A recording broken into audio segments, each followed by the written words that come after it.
सबको जय मसीह की। आइए हम सब इस सुंदर समय खुदा की महिमा करें। हम मिलके गाएंगे संतोष उमड़ रहा, और इस सुंदर सुबह हम खुदा की आराधना करें और हम मिलके उसकी महिमा करें। संतोष उमड़ रहा, संतोष उमड़ रहा, संतोष उमड़ ही रहा। हालेलुया, यीशु ने मुझे बचाया, मेरे पाप धो दिए, संतोष उमड़ ही रहा। संतोष उमड़ रहा, संतोष उमड़ रहा, संतोष उमड़ ही रहा। हालेलुया, यीशु ने मुझे बचाया, मेरे पाप धो दिए, संतोष उमड़ ही रहा।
परमेश्वर के नाम की स्तुति हो।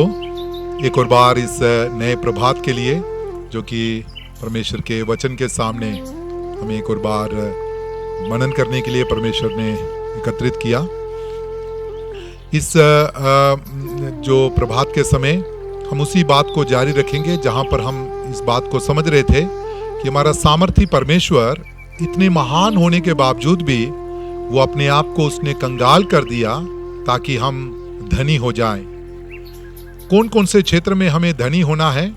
वचन में और उसके ज्ञान में। और पिछले प्रभात को हमने इस बात को जाना कि उद्धारता करने में हमें धनी होना है। संत पौलुस जब अपने आत्मिक पुत्र तीमुथियुस को जब पत्री लिखते समय वो इसी धन के बारे में जब उसको बयान करते समय इस प्रकार से कहते हैं, जो कि हम पहला तीमुथियुस की पत्री उसका 6वां अध्याय और उसकी 18वीं आयत में हम देखते हैं। मैं आपके लिए उसको पढ़ने के लिए चाहता हूं। वहां पर लिखा है, वे भलाई करें और भले कामों में धनी बने और उद्धार और सहायता देने में तत्पर हो। अर्थात भलाई करने में धनी होने के बारे में यहाँ पर संत पौलुस अपने आत्मिक पुत्र तीमुथियुस को कह रहा है। भलाई शब्द जब हम सुनते समय एकदम हमारे मन में आने वाली बात है कि किसी का भला करना। अर्थात यदि कोई अंधा व्यक्ति रास्ते के किनारे खड़ा हुआ है या कोई बुजुर्ग व्यक्ति रास्ते के किनारे खड़ा हुआ है, उसको हम हाथ पकड़कर रास्ता पार कराएं, या कोई कंगाल व्यक्ति को देकर उसको हम एक टाइम का भोजन देकर उसके जीवन में भलाई करें, या किसी ठंडी के मौसम में यदि कोई ठंड से वो पीड़ित है तो उसको गर्म कपड़े देकर हम उनको गर्म करें। हम कई बार भलाई की परिभाषा इस रीति से देखते हैं, लेकिन जब हम परमेश्वर के पवित्र वचन को जब हम पढ़ते समय प्रभु यीशु मसीह ने स्वयं भलाई के बारे में कहा हुआ है। वो भलाई किस प्रकार की भलाई है? उस प्रकार की भलाई की एक कीमत हमको चुकानी पड़ेगी, अर्थात जो हमारी बुराई करें उनकी हम भलाई करें, अर्थात जो हमारे बारे में बुरा सोचते हैं उनके लिए यदि हम भला सोचें, ये परमेश्वर की तरफ से हमें दिया गया वो धन है जिसके द्वारा हम उस बुराई को भलाई से जीत सकते हैं। अर्थात हम अपने समाज में हम कई बार देखते हैं, कई बार हमारे उस जो समाज में किसी प्रकार से कोई भी मनुष्य किस प्रकार का क्यों ना हो, हर कोई दूसरों की उन्नति पर उनको ईर्ष्या होती है, जलन होता है। अर्थात कोई भी नहीं चाहता कि मनुष्य होते हुए दूसरा एक व्यक्ति उन्नति को प्राप्त करे, तो उसकी उन्नति पर जलन करते हुए यदि उस व्यक्ति के जो गिरावट के लिए यदि मुंह से आलोचना की जाए या लिखकर उनके बारे में बुराई की जाए या कानाफूसी कर किसी प्रकार से किसी के कान भरे जाएं, जब तक हम पर हमारे पास वो बात पहुंच रही है तो मनुष्य होते हुए हमारी प्रवणता यही होगी कि मुझे भी जब मौका मिलेगा तब मैं भी उसके विरोध में इसी प्रकार से करूंगा। अर्थात एक बदले का मनोभाव मेरे और आपके जीवन में हमेशा बनता है, ये मानसिक प्रवणता है प्रियो।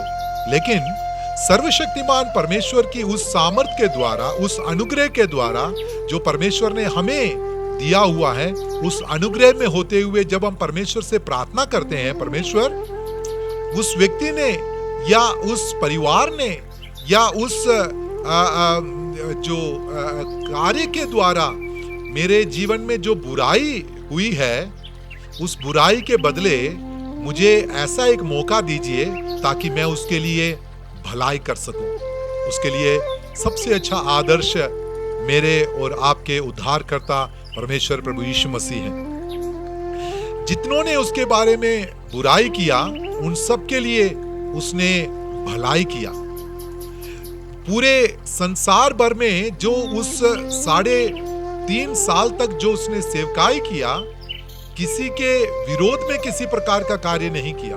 उसने मुर्दों को जिलाया, अंधों को आंखें दिए, कोढ़ियों को शुद्ध किया, भूखों को खाना खिलाया, प्यासों को पानी पिलाया। ये सब कार्य करने के बावजूद भी अंत में उन्हीं लोगों ने उसे मिलकर क्रूस पर चढ़ा दिया।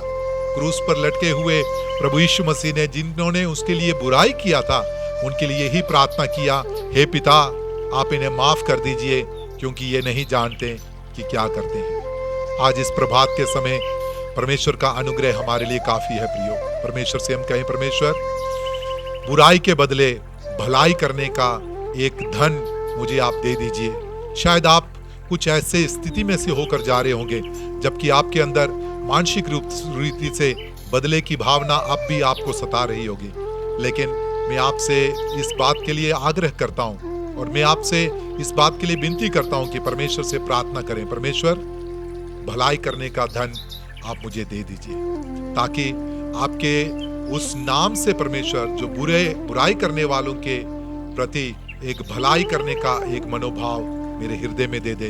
भलाई करने का धन से आप मुझे भर लीजिए। इस वचन के अनुसार परमेश्वर हम सबको आशीष दे। आइए हम प्रार्थना करें। प्रेमी पिता परमेश्वर, हम मनुष्य होते हुए हमारे उस कमजोर जो शरीर में होते हुए हमारे मन की प्रवणता हमेशा यही होती है कि जो हमारे लिए बुरा करे उनके बदले में हम उसी प्रकार से बुराई करें। लेकिन हम आपके अनुग्रह पर विश्वास करते हुए आज आपसे विनती करते हैं, परमेश्वर भलाई करने का धन परमेश्वर आप हमें दे दीजिए। भलाई करने में हमको धनी बना लीजिए। मुझे सुनने वाले जितने भी श्रोता हैं परमेश्वर, यदि कोई भी इस प्रकार की परिस्थिति में से होकर जा रहे हों परमेश्वर, उस बुराई को भलाई से जीतने के लिए आप उनके जीवन में कार्य कीजिए। प्रार्थना को सुन लिए, धन्यवाद। प्रभु यीशु मसीह के पवित्र नाम से मांगते, आमीन। परमेश्वर ने चाहा तो अगले प्रभात में फिर से मिलेंगे। तब तक के लिए परमेश्वर आप सबको आशीष, सबको दे।